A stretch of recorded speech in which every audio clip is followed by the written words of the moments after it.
Delighted to have such excellent participation for this webinar on artificial intelligence standards and trade in ASEAN. My name is Bonnie Rivendell. I'm a program director at RMIT University, and I'll be introducing today's facilitator, Dr. Peter Lovelock.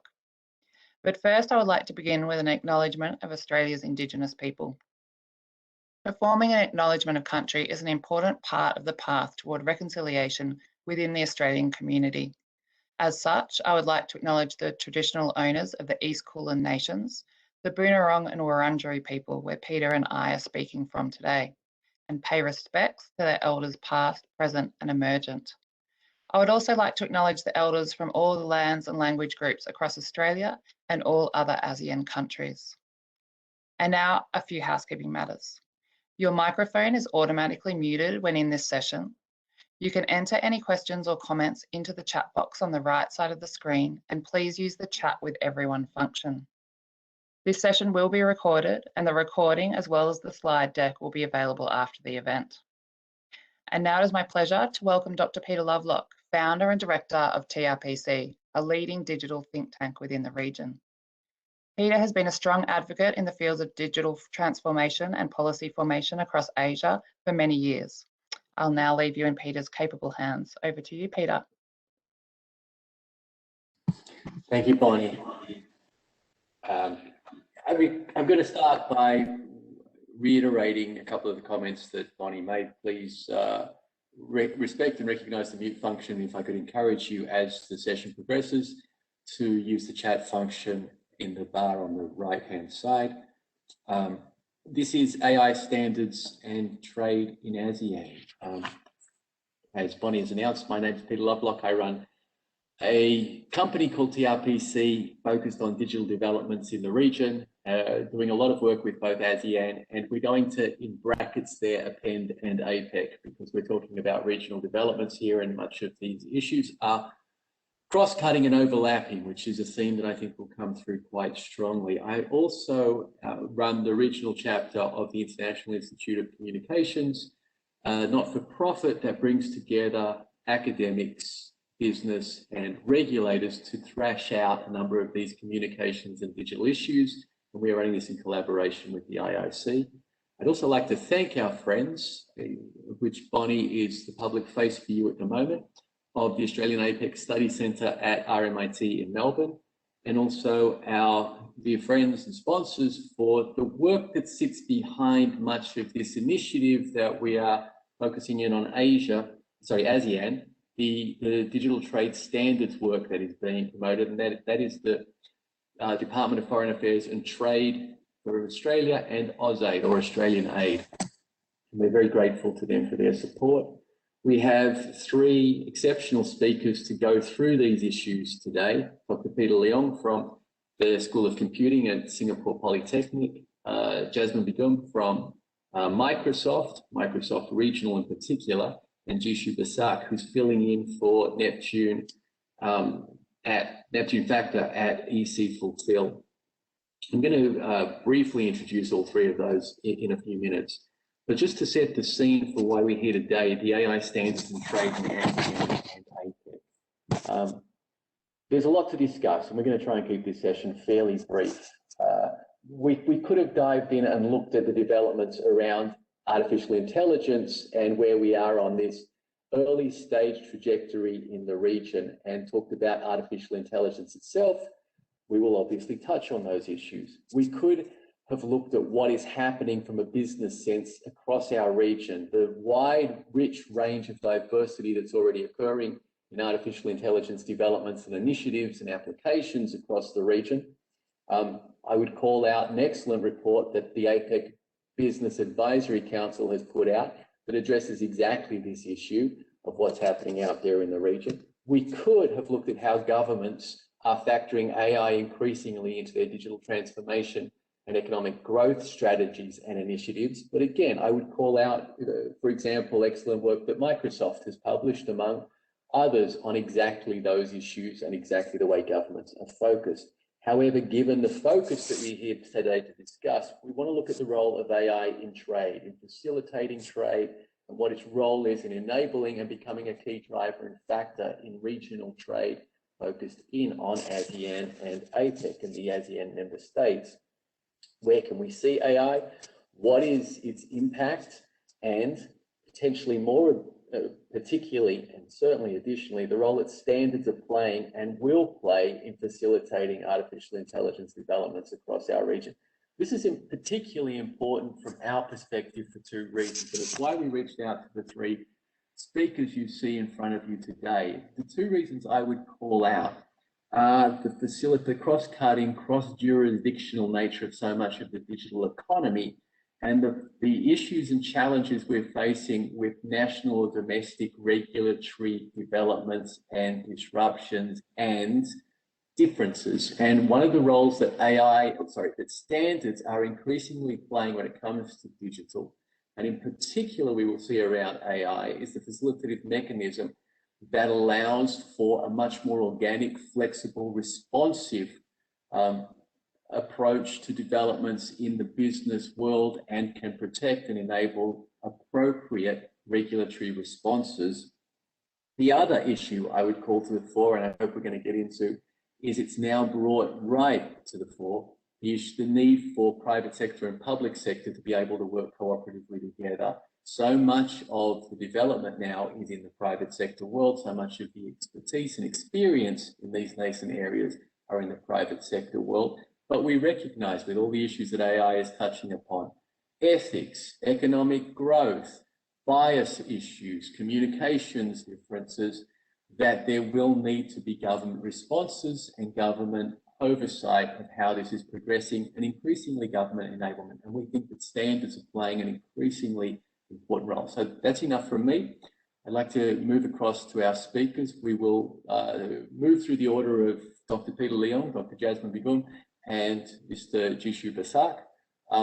I would like now to ask Peter to come to the fore. Dr. Peter Leong is a senior lecturer at the School of Computing at Singapore Polytechnic, and he is also an advisor to the Singapore government. For those of you who are focusing in on the world of standards and AI, Peter is actually a very famous representative who has quite a following out there. And so I was quite thrilled when Cheryl was able to get Peter to agree to come onto this session. We're going to ask Peter to lead off with some of the work he's doing in both AI and AI standards. Peter, if I can hand it over to you. Hey, hi. Welcome from Singapore. So I was going to talk a little bit about this topic. Thanks for the excellent introduction, Peter. Peter. Okay, can I have the next slide, please? So maybe a quick intro from Singapore Poly, my home institution here in Singapore. This is actually one of the institutes of higher learning in Singapore. It is actually the first educational institute of its kind to offer many different courses, full-time diploma courses, to prepare students for university and for work. Now, for my school, which is the School of Computing, we are actually currently offering two main diplomas or training for artificial intelligence. The first one, which is for our full-time day students, is basically the diploma in applied AI and analytics. My students in this group will be basically in the range of 16 to 19 after their O-level studies before the university. And we are also very much involved not only for full-time training of our young students, but also adult learning. And I'm actually the course chair for the second one, which is the specialist diploma in data science artificial intelligence. This is actually a night course or a part-time course for our adult learners to basically do AI reskilling. These two courses were started within the last 3 years, so it's still very much early days of AI here in Singapore. Next slide, please.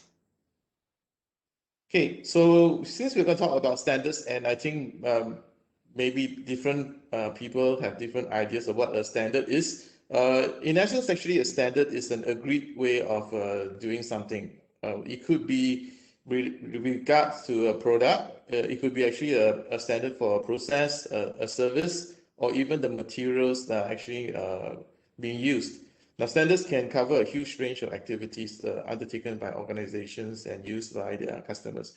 So basically, it's an agreed way of doing something or a process. Next. So why do we need standards? So we can easily understand why we need standards if we just take a look about one of the failures of having a common standard, and that's actually the electrical connection that we have around the world.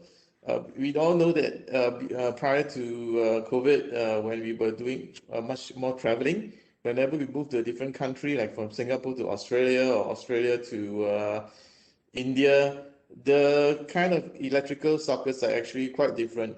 Now, the standards are there actually within the country. You typically have one standard way of connecting your power, electrical power, but across countries, actually there are a whole bunch of different standards. So standards are really very, very necessary for users to be able to bring across equipment from one country to another and be able to just plug in without much of trouble. Next slide. Now, when we talk about AI standards, there are actually two broad groups of standards: the international standards and what we call the industrial or de facto standards. Now, because AI is a fairly new area for standardization, there are not that many international standards that have been published yet. Right, most of them are in the early stage of being a committee draft or just a technical reference. But there are actually standards or so-called de facto standards such as TensorFlow or PyTorch for deep learning that some companies have proposed and made it open source, and they become effectively the standard because most of the research work, most of the industrial work, they're actually done using this particular programming frameworks, right? The next slide. So under international standards, there are actually various standards bodies around the world. Each country has its own standards body, and on top of that, there are international standard bodies. So the one that is actually governing AI from the United Nations, actually the ISO AI Standards Committee, which is given this very strange and long name, ISO IEC Joint Technical Committee 1/SC42. It's because this particular committee is a joint collaboration between both the ISO group as well as the IEC group. It's actually started in 2017, and so far I think there's been about 5 standards published already. Next. So 6 published standards. Now, actually, you can see that, as I mentioned just now, there are actually many of these that are still in early stage of being developed rather than actually being published. There are 30 participating members, and Singapore is actually one of them, and 17 observing members. Next slide. So you can see that for the participating members, we have Australia and most of the big name countries there: China, United States, UK, etc. But Singapore recently actually moved from being an observing member to a participating member.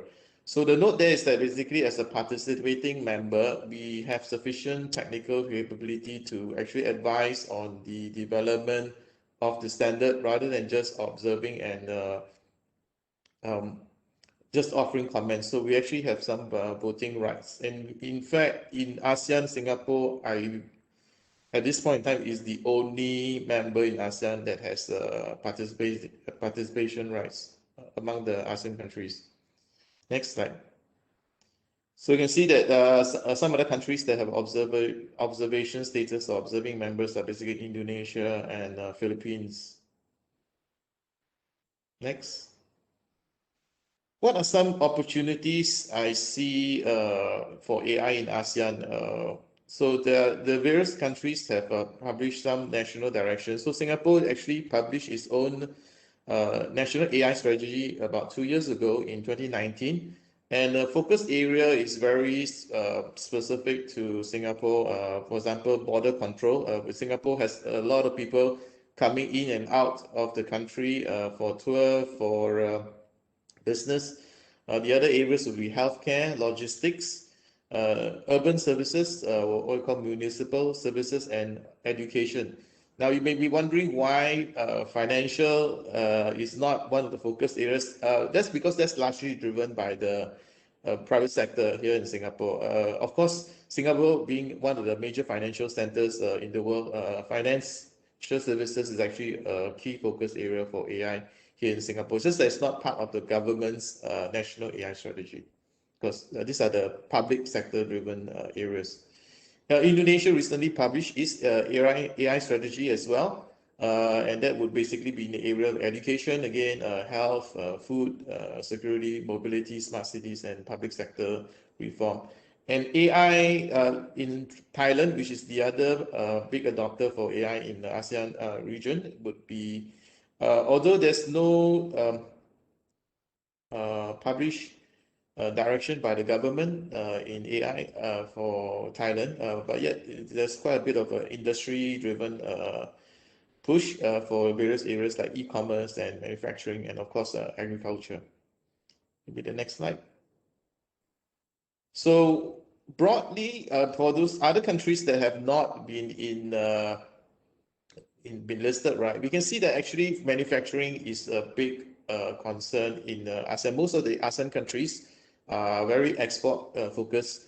So manufacturing, especially the use of AI in manufacturing, would be one of the big areas that would have a broad impact for all these countries. The other ones would be in actually public security and education. Most of these countries in ASEAN, including Singapore, have a strong emphasis on education, and we have largely a relatively young population. So putting effort into using AI to improve education, or even infusing AI elements in the education itself, so that we educate the young workforce about how to use AI. Those are actually some of the key opportunity areas that I see actually. The others, like agriculture, is still an important area, especially large-scale cash crop kind of agriculture used for plantations. Those are some of the possible application areas of AI. And you can think of these opportunities in three buckets. Okay, in terms of AI, first is that really there's a need to relearn the skills for many people who are in the existing workforce. So we find that many governments are definitely concerned about the disruption to the workers, to the workforce. Secondly, not only the workers, but the work itself probably needs to be redesigned or recalibrated so that it will better fit or take advantage of the kind of processing and capability that AI brings. And lastly, if both of these are actually done properly, it will probably create a new era of greater economic prosperity and well-being, or renaissance, right, for the general population alone itself in ASEAN. I think that's my last slide. Thanks. So I hand it over to Jasmine. Before we move to Jasmine, Peter, thank you very much for that. Can I just dig in a couple of things just very quickly? You've gone through the issues around AI and standards. Mm-hmm. Why so important? What if we don't start developing standards? What do we risk? Well, the thing is that for AI itself, there are many notions that are not so easy for the general public to understand, and there may be actually disagreements between the experts as well. So I often had heard this story, right? There's this whole area called explainable AI, right? AI explainability, I would say, is important for us to make fair decisions. But actually, explainable AI may not be understandable AI for the general public. Actually, explainable AI is a term used by data scientists to consider how they analyze how decisions are being made by the AI tool, right? It's not necessarily something which the general public can understand. It's the same thing for bias. when we talk about bias in artificial intelligence, it's very different from bias for the general layman. Yeah. It has a specific meaning. I'm potentially going to bring you back to that in the Q&A session a little later, because the idea of setting standards on bias or trust, I know confuses a lot of people. We've had that conversation with governments, but there's a lot of work going in there. You'll see how successful your joke was when you begin asking people to explain it in the chat, and I have no doubts it's going to come up. Two other quick questions. By the way, the issue around the emergence, the pace at which standards can emerge in this field is something that I was also going to bring you back to. It really is quite fast. I was impressed to see that the number of published standards went up from 5 to 6 just in the time you were presenting. That was terrific, and you captured it real time. That was great.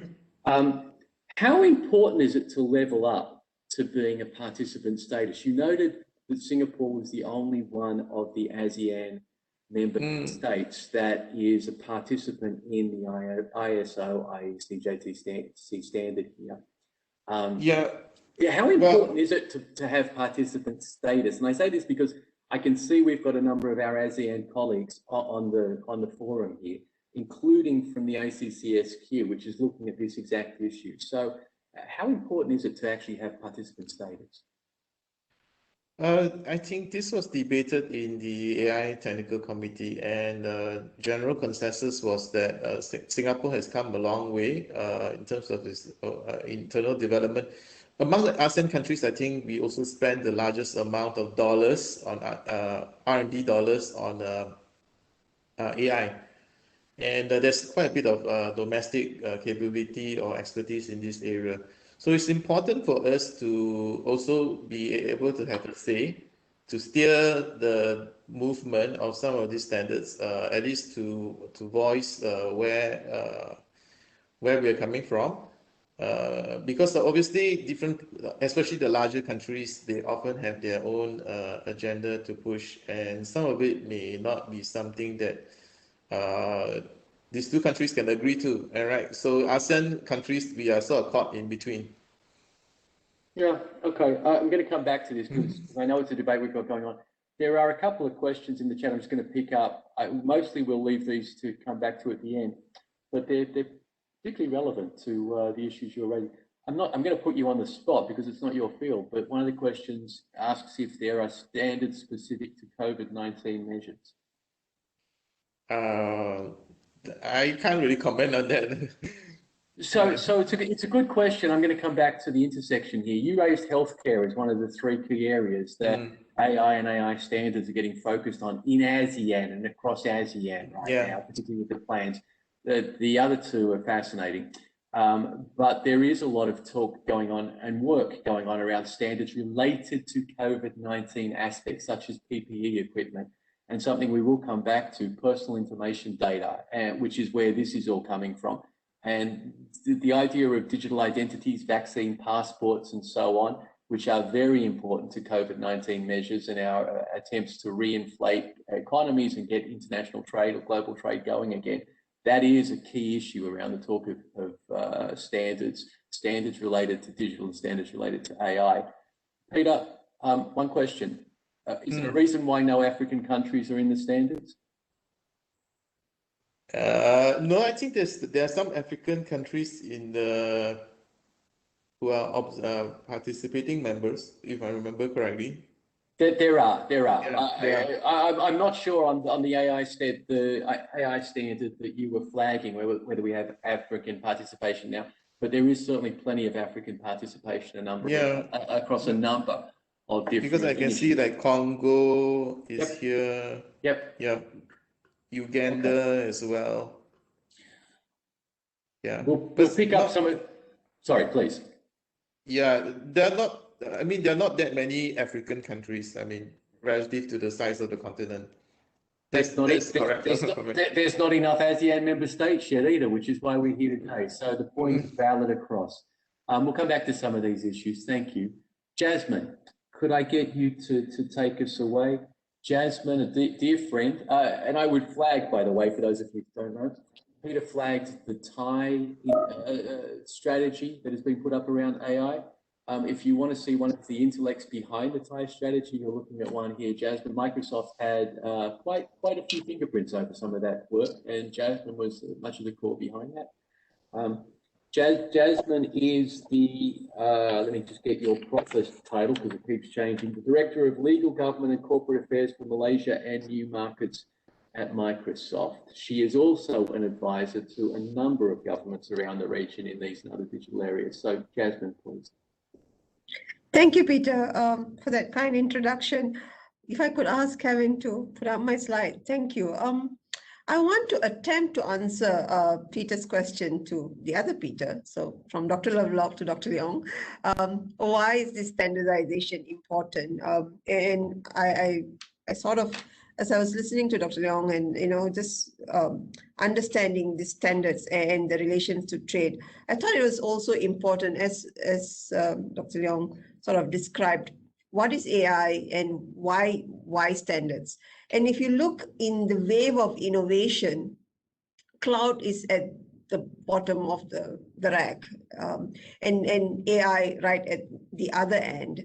And these are enablers to that wave of innovation. I think it's important, it's critical we think of what is that underlying enablers that makes AI happen. And as we go through this discussion, I think it's critical that we also think of standards that are already in place today, privacy standards, security standards, and all of those surrounding things, surrounding issues that we see every day in our discussion with governments, with enterprises, big organizations. And I thought it was important that I actually start off framing to what is underlying, below that artificial intelligence. And if I could go to the next slide, please. I want to call out the impact of AI in the economy. AI economy is real. We do see across the board the number of countries that have already seen the contribution of artificial intelligence into the GDP. And we see that, although this is slightly dated information, we have seen that during this past year, this has just grown. And the reason being also the limitation of movement has resulted in people moving to also online services, and artificial intelligence has been one of those that has been important enabler, especially during the pandemic. Let's look at what does that mean to the world and to ASEAN. Can I go to the next slide, please? So these are real numbers, right? We have seen that the contribution of the value of AI growing steadily from 2018, from 1.2 trillion and expected to reach 3.9 trillion in 2022. And what is the wallet share for ASEAN? And within intra-ASEAN, where do we see most of the countries sort of taking that wallet share? And as we are discussing ASEAN, I think it's critical for us to see that within ASEAN, we have seen countries like Singapore attracting, while they have also spent a sizable amount in investing into the R&D of AI, we have also seen them Singapore attracting the highest investment in artificial intelligence. We have also seen Indonesia producing, we have become one of the largest AI producers in the region as well. Similarly, we have seen Thailand going into non-traditional areas like agriculture to use artificial intelligence. So what is that wallet share? And why is this important to have standards? As we have seen AI mature over time, we also realized that with technology maturity, there is a critical need for these standards, for that common, as we always talk about intra-ASEAN, free flow of data, and that anonymization of data. And with all of this data estate that we have, how much of this will then go on to become open data, and how much of this will be that innovative platform that will be turned into AI products and services? I think that is why we need for the AI standards. I am just attempting to answer your question, Peter, but I think it's critical for us to look at this AI, look at the underlying fundamentals that enables it.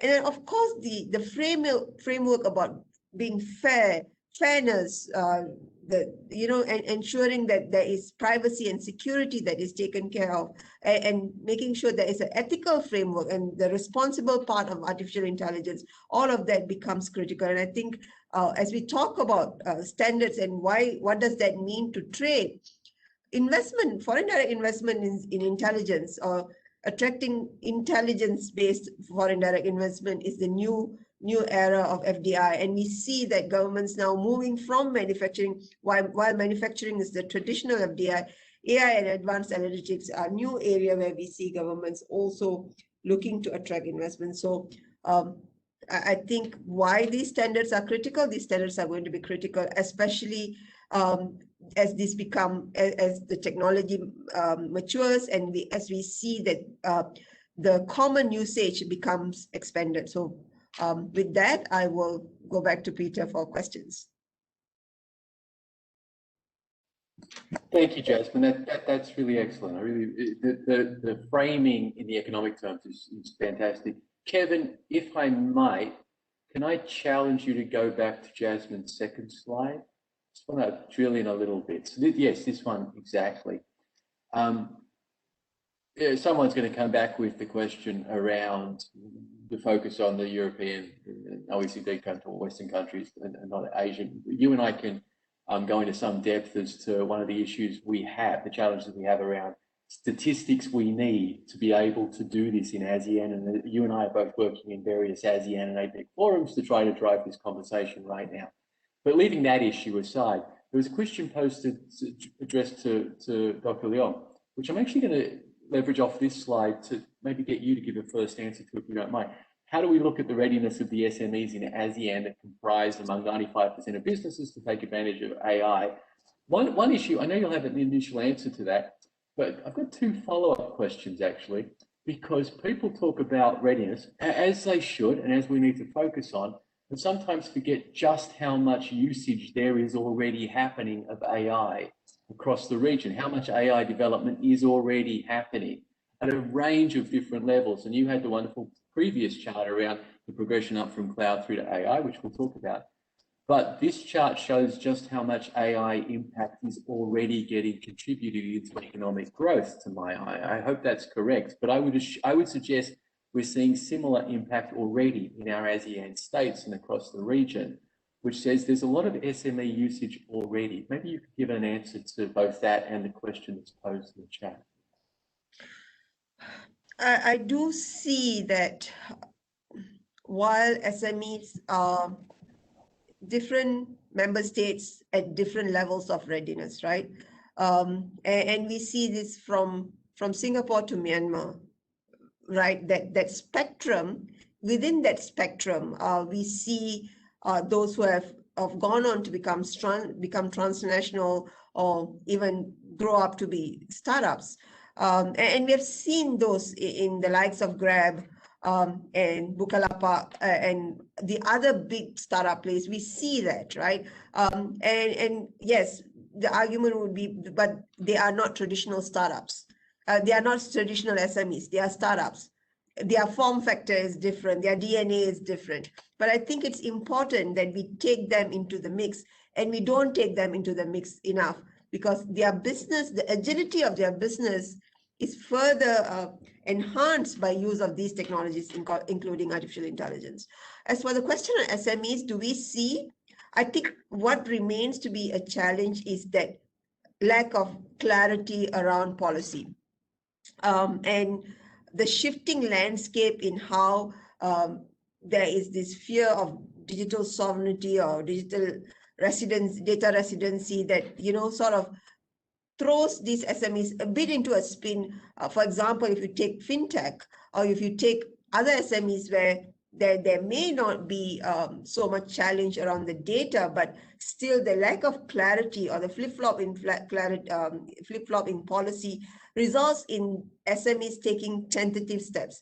Artificial intelligence requires data, and in order for us to be able to advance both the solutions, services, we have seen some SMEs who have done very well, but we also see that there's still lack of an enabling environment, enabling policy environment that actually can drive meaningful outcome. I agree with you. We have seen some that has done well. Clearly, Indonesia, Thailand has done, and Singapore has done extremely well in that area. We have seen that spurt of growth, but we also see there's a need for that ability to address certainty, legal certainty, regulatory certainty, and an innovation platform that allows for this growth.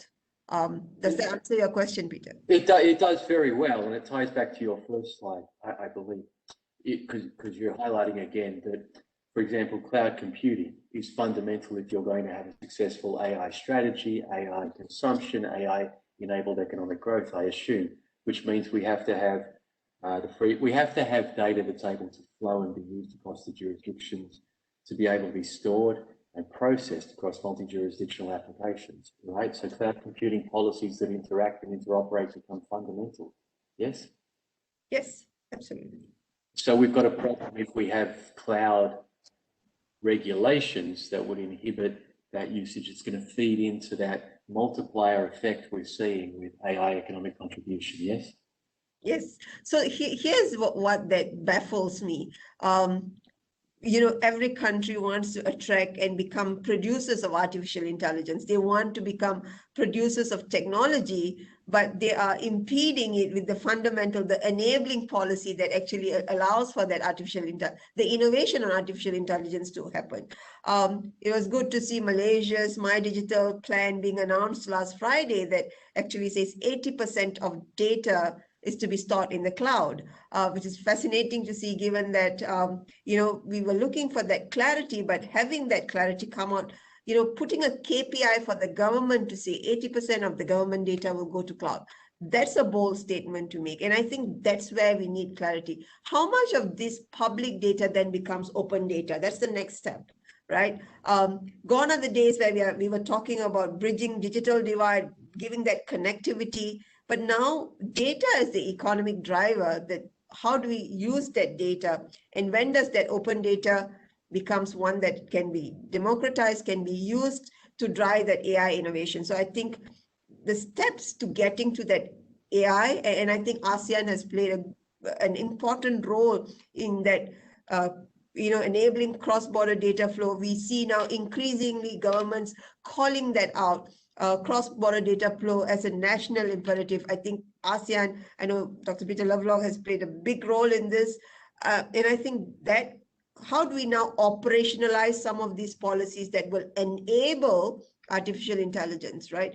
We talk about cloud first, but it seemed to be a bit of a pipe dream, of a unicorn dream kind of thing, because no one, when you try to explain what is that operationalize, what do you mean when you operationalize a cloud first policy?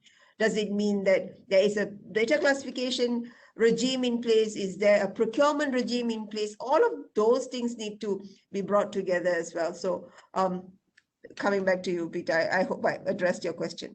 No, perfectly. You do realize that as people recognize that standards are the lubricant across different regulatory regimes, we're fueling Dr. Leong's consulting fees, right? He's going to get a lot of activity after this.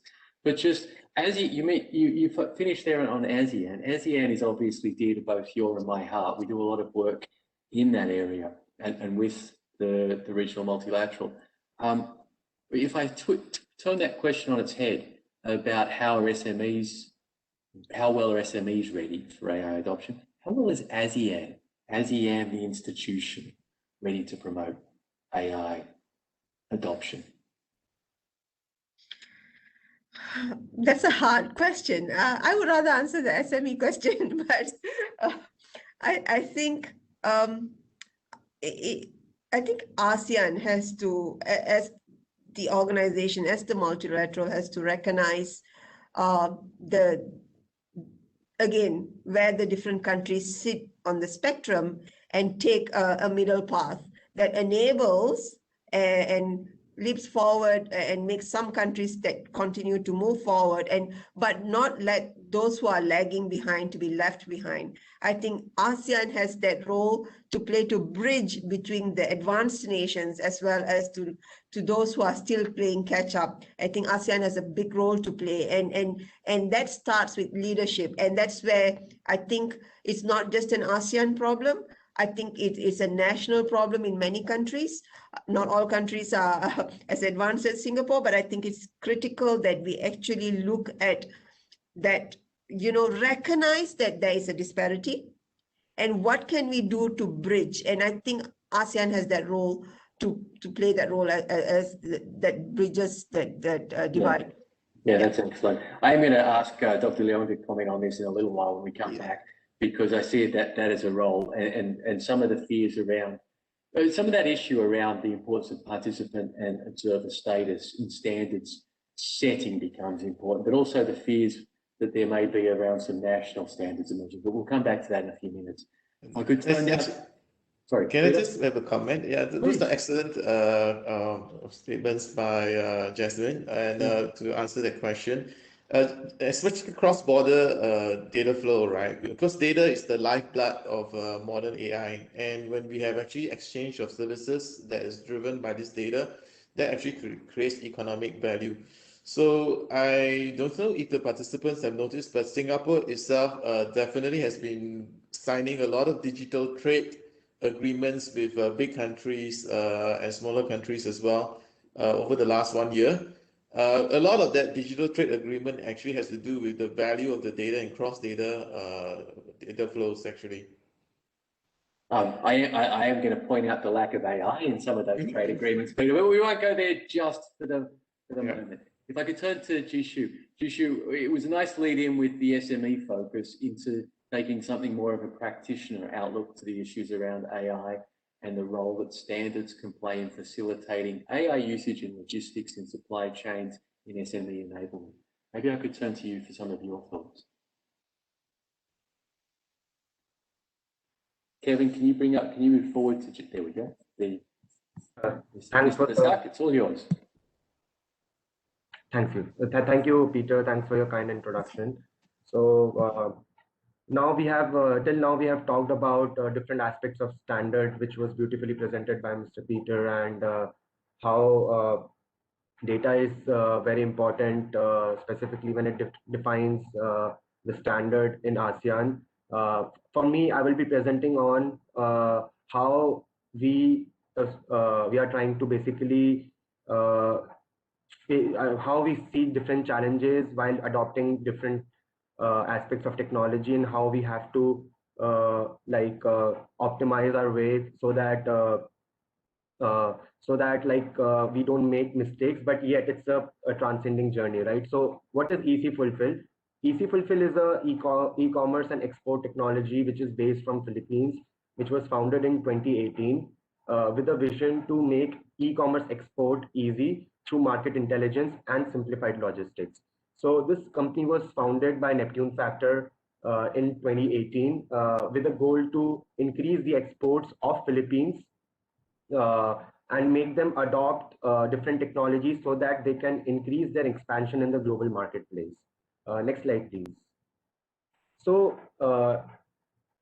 SMEs have taken a huge hit during the COVID, primarily because of the fact that their digital presence was actually less and their physical presence was more because a lot of people have not adopted technology when it comes to e-commerce. And because of COVID, these are the statistics which tells how things have impacted, and this is the statistics coming from ADB, so which tells that 67% of the SMEs have closed primarily because of COVID. The reduced operation entails to 29%, and only 4% of the SMEs in Philippines are able to maintain their operations. It turns out that most of them, which is roughly around 92.2%, are not engaged in the export business, whereas only 14% of them are engaged in e-commerce. Next slide, please. So what is the problem that SMEs have in Philippines, as in why aren't they into the e-commerce, or why aren't they exporting much? The problem is single market and single channel. What I mean by that is that the traditional MSMEs in Philippines use physical channel to expand their presence in the local market, and we can question that, haven't they thought of expanding globally, or haven't they thought of making it easier so that they can expand into different global marketplaces such as Amazon, eBay, Etsy, to name a few? Well, they have definitely thought about it, but the problem is that the whole procedure is very complicated, because MSMEs have to talk to the exporter or the consolidator, as well as they have to see how the import is going to happen in the global marketplace. Then they have to talk to the logistics companies, then wholesalers, retailers, and finally they will be able to make a global presence. Basically, it's a complicated and a lot of MSMEs give up, and that's why they are okay with local market. But but should we? So that is where eCFulfill comes into the picture. Next slide, please. Where we are a platform that are trying to integrate e-commerce marketplace, market intelligence, warehouse logistics, order fulfillment, digital marketing, and digital payment methods all into one platform, where we make it easier for Filipino SMEs to have their presence in the global marketplace, such as Amazon. So in this dashboard, what you see is that we are trying to have a whole, we are basically providing different insights, different market insights, and different order fulfillment insights that helps or enables the MSMEs to see how much they are able to sell in the global marketplaces, as well as they have the options to manage their inventory and see how things are happening in the logistics. And the most important metric here is that how much they are earning. So these are the things that eCFulfill has tried to focus on, and has more than 150 MSMEs now onboarded since past 2 years, with the support of government bodies such as DTI and DOST. Next slide, please. So now let's talk about the AI aspect of like our platform. So we are primarily using the predictive modeling capability of the bigger umbrella, which is artificial intelligence, in order to produce some statistics that are going to be very much relevant to our clients. One of them is determining the price and the demand of products. So in order to compute this, in the back end, there is a lot of data processing happening, so where we are trying to consolidate data from the open data sources, APIs, and some internal data based on the stakeholder, based on the stakeholders agreement. But what happens is that, although right now, since we know that Philippines is still a member, it's a participating member, right? So the practices that we are aiming to have is through the synergies of different organizations that exist, like such as Amazon, such as Facebook, for example, where we are using those platforms in order to produce advertisements so that people in US can see the products in their ad blocks so that they buy, right? But there is, of course, there is lack of standards where, like for example, in the current time, maybe there are certain practices which are right, but it might happen that in future, when the standards are developed, this specific practice might be reduced, which can take a toll over our platform and maybe many platforms, right? So right now, the way we tackle this is that we try to see how much data we can readily use, and at the same time, are these data points legitimate enough to be used and commercialized? And also we have to also see, like, these models that we are creating in order to determine the price prediction and the demand overseas are not biased towards certain clients, like such as there are ethical cases, such as what if the model is biased towards people who are male compared to female, right? Or maybe the ethnic background. So we have to make sure that we don't use those specific features. But again, like there is no standard developed yet, because we are still trying to experiment, so that our model is not biased, right? So that is a challenge that we keep on facing, like which features we need to retain and which features we need to remove. So next slide, please. And another component where we are trying to use the predictive modeling is the automated price computation, where the clients that will be onboarded by us would be recommended how much is their overall price that they need to pay in order for them to deliver the good in the warehouse, and followed by the dispatchment of the product in USA, specifically in our case. So again, like the model that we are trying to train has to look out whether there are outliers or not, and at the same time we have to look at whether it is becoming biased towards certain customers or not. So we aim to make or we practice something where we aim not to have a bias towards the model. So I think that's more or less from my end, but certain things that I want to talk about the standards here, or specifically like different components of the challenges that we face. So as pointed out by Jasmine earlier, that the economic impact of AI is becoming tremendous, and we were able to see that there was a linear expansion, right?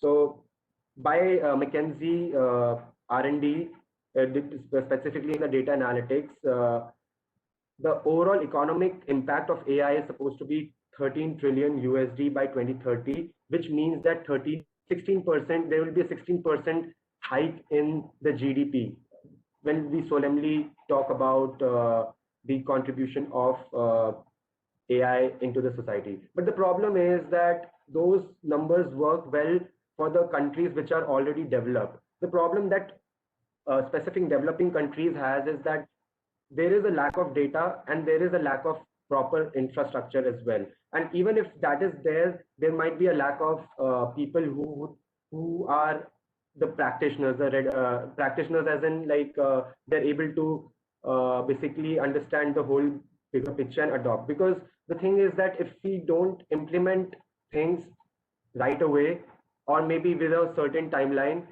there will be a digital divide, and that's why there is an emergence that we as a developing country needs to address, so that we can lessen the digital divide.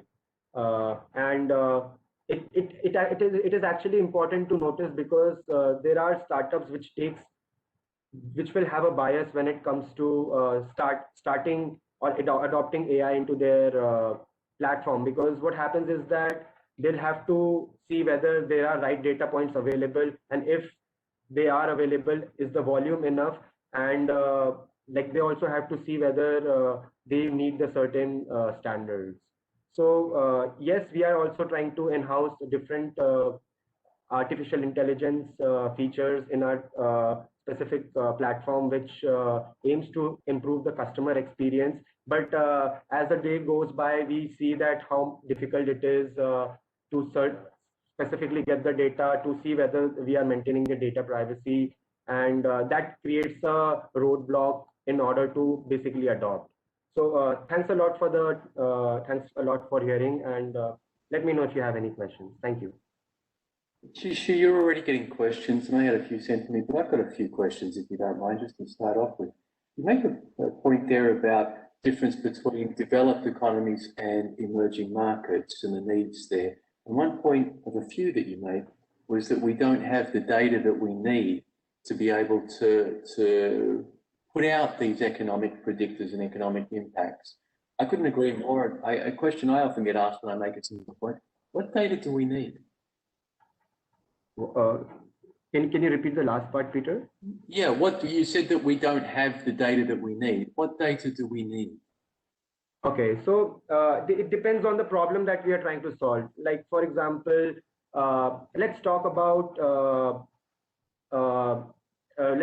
a use case here. Like in Australia, I know that there is an implementation of there are different IoT sensors, or basically the data capturing electronics which are being applied so that we can predict the bushfire in Australia, right? So what I mean to say by that is that there is a lack of infrastructure in certain countries because of the fact that they are developing, which makes it difficult for them to have the right data at the right time. So this is one of the use case where there is a digital divide. Like for example, if we have to make certain disaster resilient products which are basically fueled by AI. So what happens is that I was actually working on a side project while I was in Asian Institute of Management, where I graduated from. So it turns out that we don't have, or even if we have the sensors, they don't capture the enough amount of data through which we can produce the right prediction. So there is actually a lack of infrastructure, which I believe is limiting the capability of AI. So I believe that one of the challenges that we as a developing country has to face is that we need to start off with looking out how the data is generated into different aspects or the different industries, so that we can take to the next step, which is developing the capability of predictive modeling or different components of AI. Okay, at the risk of incurring Ms. Rivendell's wrath immediately, if one of your points there was that Australia lacks the necessary infrastructure to be successfully combating bushfires, I couldn't agree more. I think they also lack the necessary vision to be doing this, but I'll get in trouble if I go too far down that path. You made, in terms of the core focus of eCFulfill, which is fascinating, and I appreciate the slides you threw up there. Two questions came immediately to mind to me that I love. Have you actually managed to quantify the cost savings, or even better, the revenue enablement that is coming out of your use of the predictive modeling on the platform? Have you put a quantity to that?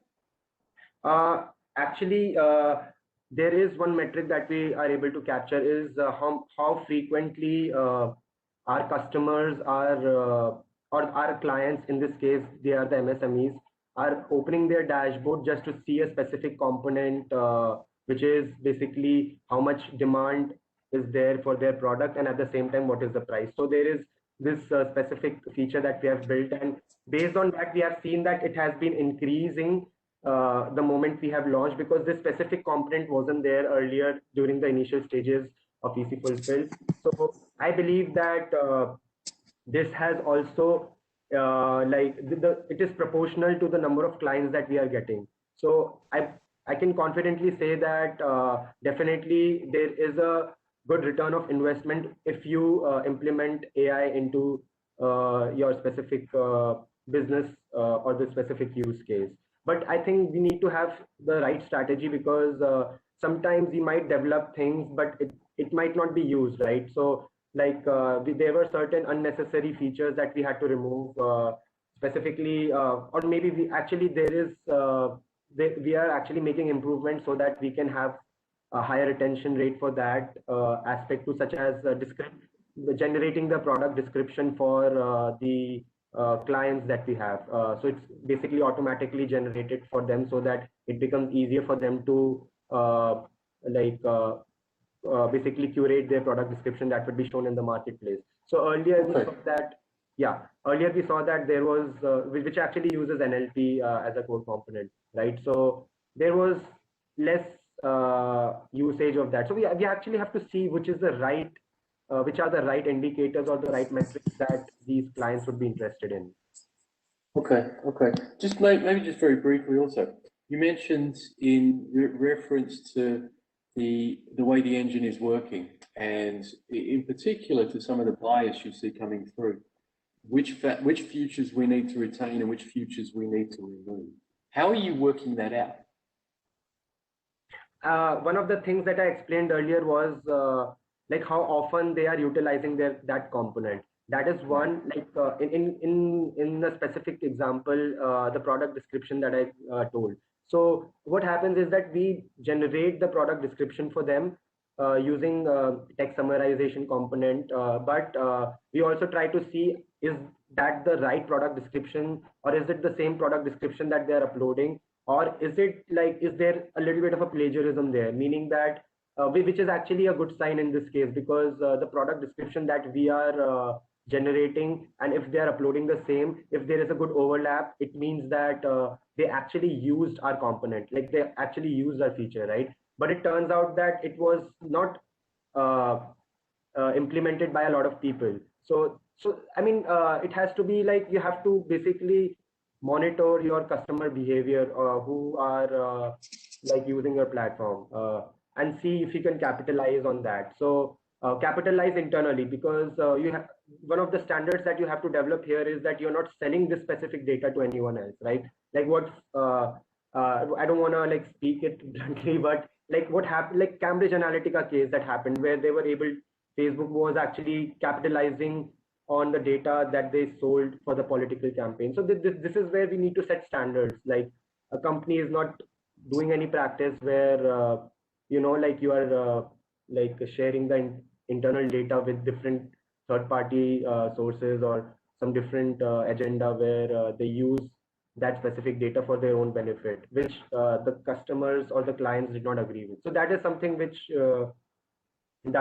we need to think about while we are. On that issue, I would be inclined to go a step further and say that particular issue is an area that does actually require regulation and accountability over and above the standards.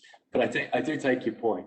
If I can move that, just there's a number of questions that have come in, and I want to capture a few of them before I come back to some of the points that were raised in the presentations. But Peter, if I may, maybe turn to you first, and I might get Jasmine to comment on this as well. There was a significantly earlier question around economic impact of AI, but if I unpack those questions a little bit, how much and what kind of AI must be deployed in which sectors and by which government entities to achieve significant growth, significant economic impact, if you will? If you remember Jasmine's slide showing the growth of GDP and the growth of AI impact on various countries, the question's looking at what sort of AI do we need to be deploying and how might we do it? Where should the government be looking to enable AI deployment to see that kind of impact? I wonder if you had thoughts on that, given the research that you're looking at. Dr. Leong?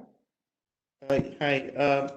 I should put up a link just now on the chat group in reference to what Jishu was mentioning about the lack of guidance on what sort of data he should be protecting, or how he should govern the AI system so that it doesn't introduce bias. So actually, the Singapore government has been working in this area for a while. We don't have an international standard, but nationally, we have some guidelines that we was also actually published or rather proposed at the World Economic Forum as well by our Minister of Communication, S. Iswaran. So it's called the Model AI Governance Framework. It's actually in version 2 now. It's not so much of a standard as to a guideline for companies to follow, as well as there are some checklists for companies to follow so that they can actually see whether or not they have the proper checks and balances in place to prevent data from being biased, for example, or your AI system being open to basically adversarial attacks, because AI systems can be attacked just like any other IT system. There are some specific forms of attack that would target them rather than your general IT system. I know that I'm not answering Peter's question, but that was just a comment that I have for Jishu from his earlier discussion. Now, I think for this question about the economic impact, as an academic, I don't have much to say about that. Maybe Jasmine can have a better idea about this. Jasmine, would you like to take a shot at this question? Where should governments be looking to be able to see that black box impact that you had on your slide for AI economic impact? What should the mix be? I think we need to identify, the governments need to identify. No, I will take that back. So I think we need to step back and decide whether digital is going to be a vertical on its own, or is it they're now going to be cross-cutting? I think we still treat digital technologies and all of that as a bolt-on, not that something that's cutting across. And that fundamentally is our problem, because if you go back, all of this is dependent on connectivity. So I'm going to digress a bit. And if your infrastructure is not in place, that is going to impact the upstream yet again. So governments looking at digital infrastructure, whether it's connectivity and making all of that possible, I think first, even thinking of AI or digital connectivity and one that is not a standalone, not something you slap on, and moving from an analog world to digital world means I put a switch on. It doesn't work that way. We now need to look at the digital nativeness of many of these technologies that just does not fit into the analog world. So with that, I would like to bring back to your question, what do we look at? I think the pandemic forced us to accelerate AI adoption into healthcare. We now do not look at healthcare as a vertical, as an enabler within the bigger system of public service, but we now look at healthcare in everything we do. You talked about vaccine passport, how that is integrated now. It will be reflected in when we travel. So just like that, I think the way we look at artificial intelligence, I know WEF and other organizations have defined in agriculture, and now we see it in healthcare, in education. But I think the governments need to step back and see what is the role of digital across everything that they are doing, and where artificial intelligence is going to drive that biggest impact. And from an economic perspective, I think enabling that startup ecosystem, where you need the data. Data is at the central and heart of it. If you ask me, what is that one industry or one vertical, we need to enable SMEs to now move from being traditional SMEs to use this data to innovate, to create new products, digital native products for the citizens, especially for digital natives who actually go to online services, who adapt to this quite easily. And I think we have an opportunity, and I don't think they're investing enough or looking at enabling policies that will allow SMEs or even enable SMEs to use the vast data estate that is largely open, and how to innovate on that. I don't think our entrepreneurial courses teach enough on how to turn some of this information, that open data information, and turn that into products and services. What do you think of that, Peter Lovelock? It's wonderful. It's evangelistic. You're saying data and digital first, right? Or data and digital driven should be what we're looking at as economic growth. I do like the returning it to the fundamentals each time and starting it as you did before, with now focusing on connectivity. I see some of the questions that have come through. Salma, just to call out to some of the comments and questions you've been making, and I'm also a fan of Jasmine, so you've got company. But you might want to just throw up a link to the initiative you're talking about. I'm sure Jasmine will connect with you, but others may well want to. In particular, I'm thinking of some of our ASEAN policymakers who've been in the audience, who may well want to see what you are doing, Salma, on that initiative. If you want to throw up a link, and they may want to reach out. With that, and that focus on data, this is primarily what we're talking about, the ability for our SMEs as well as our enterprises and our governments to be able to access, make use of, process, reuse the results of the data that they are using. Yes, Dr. Leong? There's a question towards the bottom of the chat. It is very, very prescient of those in AI applies to various industries with different focus and objective. There is a degree that the foundation is data. I'm wondering, how does one standard fit all the verticals? Do we need multiple standards for various industries? Peter, how would you respond to this? Because it's a bigger question than it looks at face value. Yeah. Actually, for the AI, the ISO AI standards, right? This is not the only standards committee working in AI. The Institute of Electrical and Electronic Engineers, IEEE, is also working on some standards for this. So you're right. We will not have just one standard fit all. It will be with respect to different industries. So very specifically, there are some groups that have overlapping concerns. For example, autonomous vehicles, self-driving cars, which have their own specific safety concerns. That's definitely one of the groups that the SC42 is working with. The other group called TR68 that works specifically on autonomous cars. So we will not have just one standard fit all, but some of these standards will be jointly developed. That's yeah. So actually there was one earlier question about what are the kind of standards that are being developed. I would just roughly say that there are about 5 or 6 working groups now. The first group actually works on the foundational standards like definitions. What's the reference for AI? What do you mean by accuracy? Things like that, right?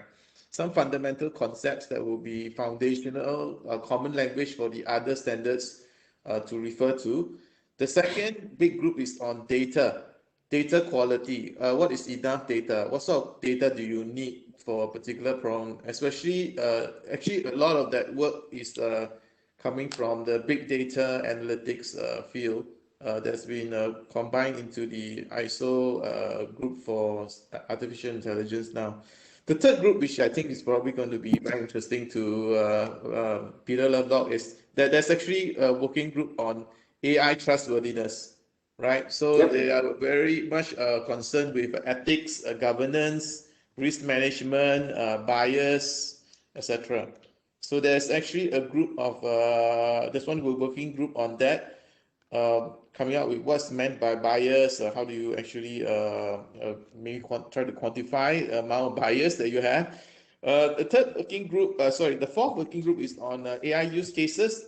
Singapore actually has made some proposals as a technical reference in this group because, as you know, the government has been putting in a lot of funding into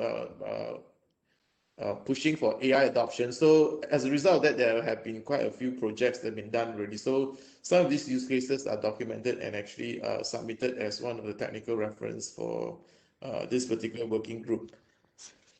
Fifth working group is more technical. It's about computational approaches. It's a more technical version of the standards. What's exactly meant by different machine learning approaches that you're using. And there's one new group, there's a joint working group working on governance. So earlier I mentioned that I sent a link from the IMDA, which is the ICT and Media Development Authority of Singapore. We have published some national guidelines for AI governance, but there's actually one AI work group on this at the ISO level as well. That's very helpful. I'm glad you ran through those groups.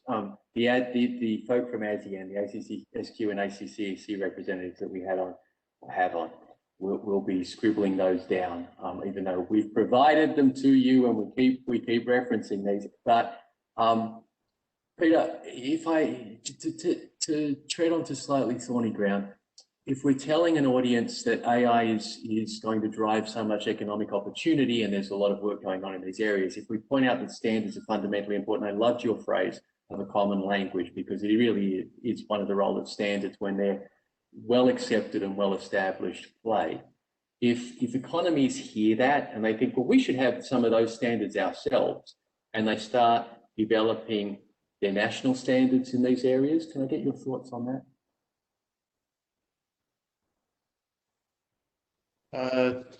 I think generally countries will have their own national standards, but they may be adopting these standards as they have been published under the UN Charter, right? Because all ISO standards are actually under the United Nations. but it doesn't exclude a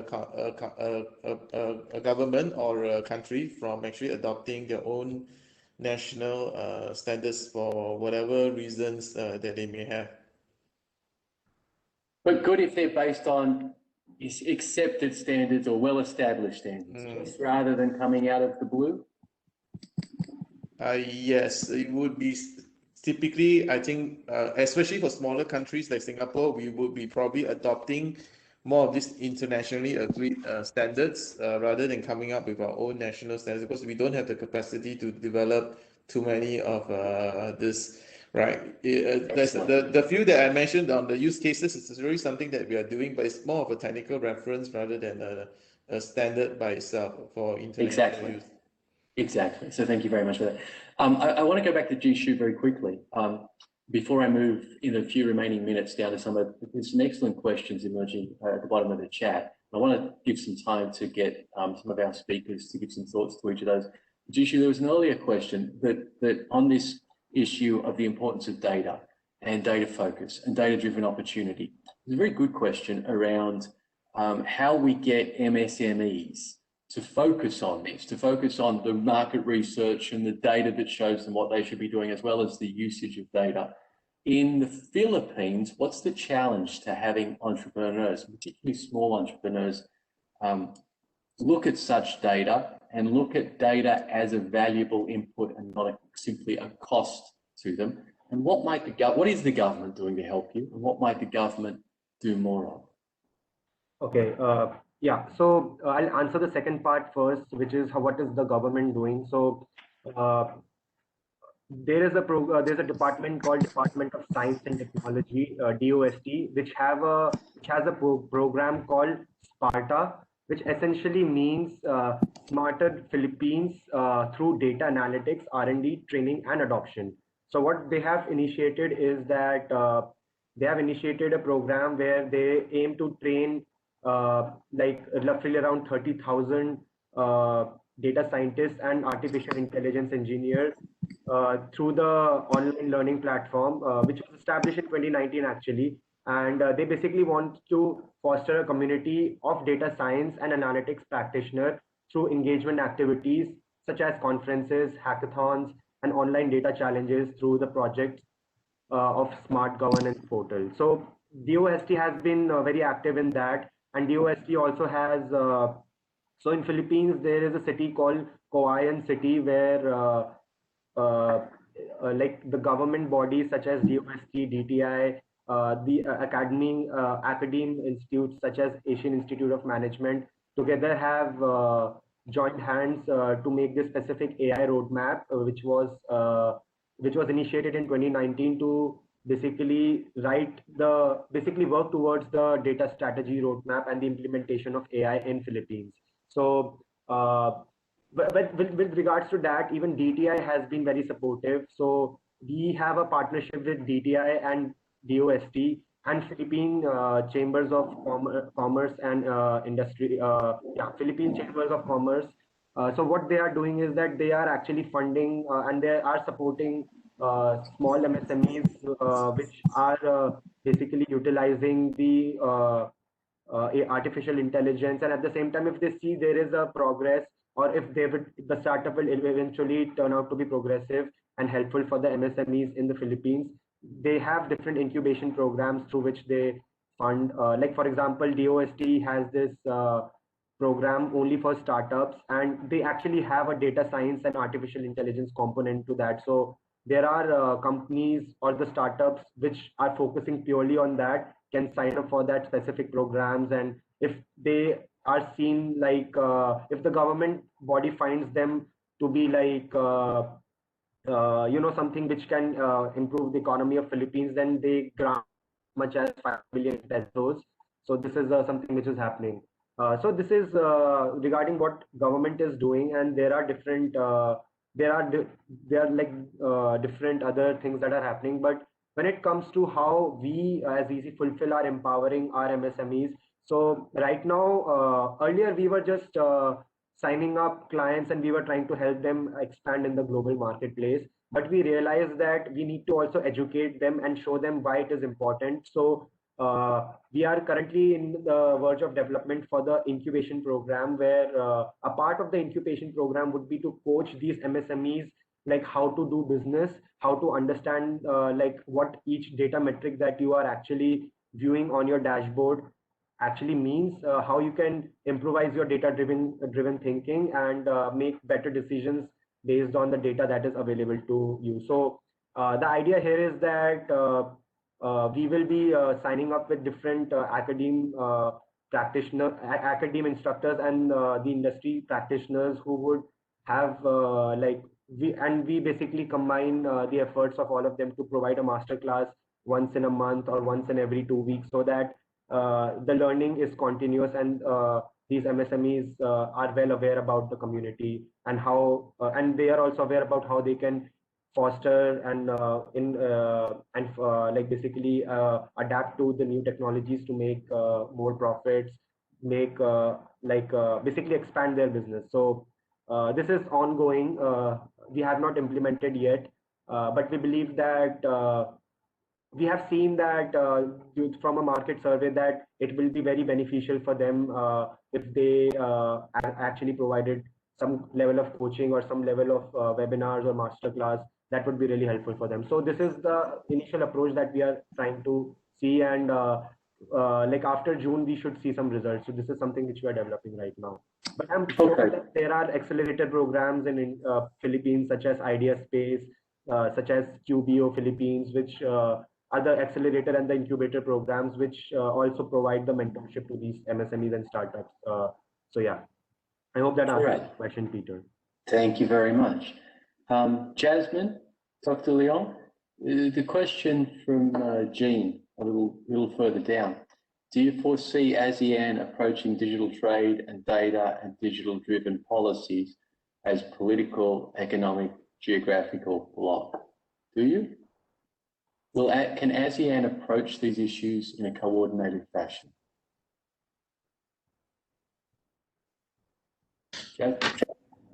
Say that it's actually very important that ASEAN tries to present a united front, but it's very difficult, right? I mean, these are actually very different countries with very different economic agenda as well. But it's important, especially currently there's actually strong competition from different blocs in the area of AI right now, and ASEAN is very much a consumer. So if we don't present a common front, we are going to be very susceptible to a divide and conquer strategy by various bigger countries. It sort of does make the case, doesn't it, Peter, that ASEAN does need to have something of a common approach across some of the fundamental issues. Yeah. Of which standards would in these areas provides them with a means to do that. Jasmine, you had some thoughts.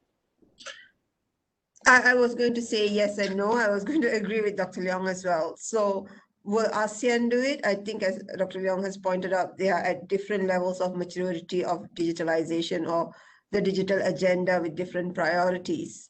And again, I go back to that underlying connectivity and all of that enable us to have those drivers have the AI economy.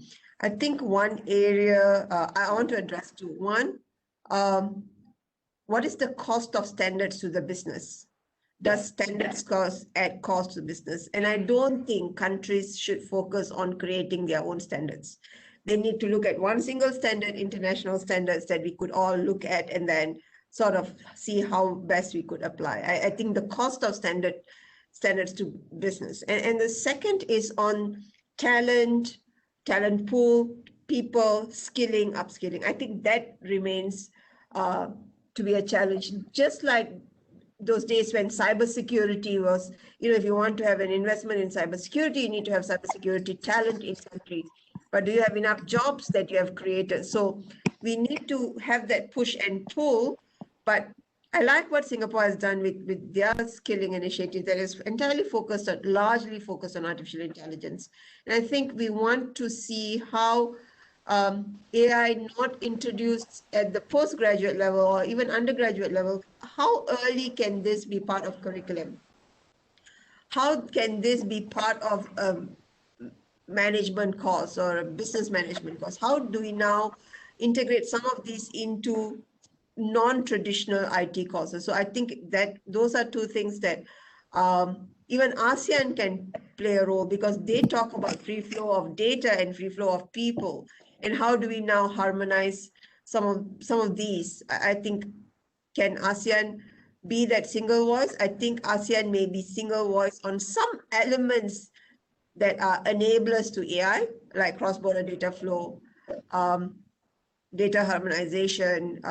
How do you then look at ASEAN data estate, and what does that open data initiative for ASEAN look like? And how do people then use that data to create new solutions, new services? I think that's, if there is a sandbox that ASEAN can create for artificial intelligence, for people to go in to create new opportunities, I think ASEAN can play that role. Yeah, it's an excellent thought for people to go and explore. We're right on the 90-minute mark. I'd like to give you each a chance just to give a final thought, but I'd like to see if I can color the final thought just very, very briefly. At this point in time, everything has a COVID-19 overlay, of course, because of where we are. And there was a question earlier on about countries, which I think was a question I wanted to ask, and it's a well-positioned question.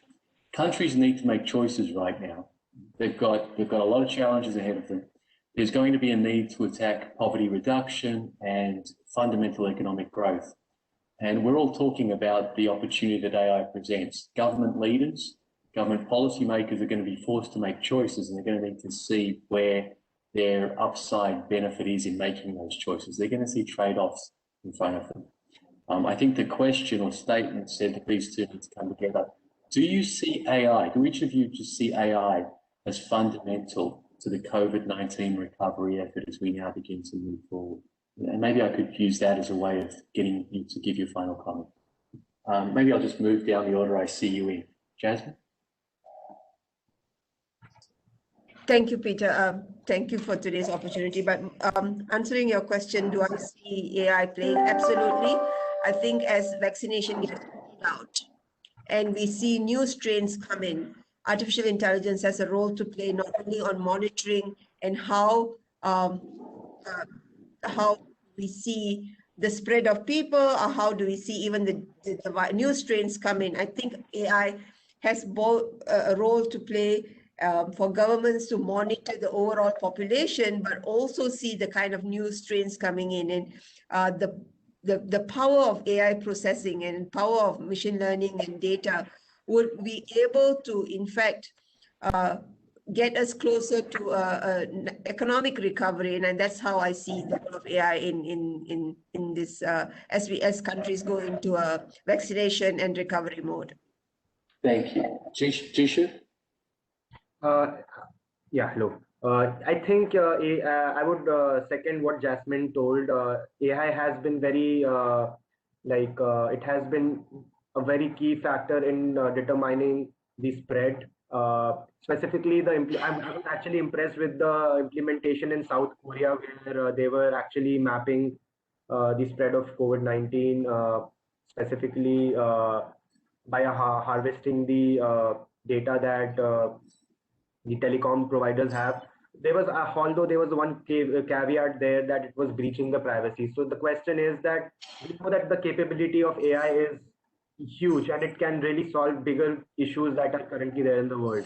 But the question is that how do we measure the level of, the privacy or the level of data that would be shared in order to make that technology. So that is where I believe standards will play a very, very important role. And we have to be and I would say that the implementation of standards is not something which is going to be like tomorrow there is a standard that has been declared and it's going to stay static. I don't think so. I think it's a progressive, it's like S-curve, it's progressive. Like, for example, one of the things that I fear right now is like the developer of www, which is Tim Burker. So who created the World Wide Web, and he is actually concerned with like how Google, Facebook have been, like they are actually having a lot of data of almost everyone, right? And what he is envisioning now in his new company called Inrupt, where he's trying to give power to the people whether they want to share their data or not for different services that they are doing. So essentially, he is trying to eliminate, the factor that these big giant companies will be having the personal data of each. So the question is that when, if ever that, like maybe let's say after 5 year or 10 year, if that becomes a real thing, so will the standards change? Because it's progressive, right? We don't know after 10 years, like we can of course forecast, but we don't know what is going to be the right implementation, right? So we need to, I believe that the standards should be there. They have to be there so that it becomes like there is a right way of implementing things. But as the perspective also changes as we are growing, I think it should also be progressive. But the end goal is that we are saving the privacy of people, and we are not trying to use the capability of AI and data into something which can be devastating for us. So yeah. All right, thank you. I agree with the points you're making, although I would like to point out that Peter Leong actually has a standard in his pocket that would solve those problems, and he could gift it to him. and I do think that Tim, as much as I love Tim, I like to think of Tim's gift to the world, www, as you put it, but basically just a standard. But anyway, if I could give the final word to Dr. Peter Leong. Oh, thank you very much, Peter. So I would say that AI will definitely bring change, right, to the world. Change, though, is the opportunity for us to make things better. So just want to end on this positive note that although there will be changes, but I hope that this will become an opportunity also for us to change for the better as well, with the power that AI brings us.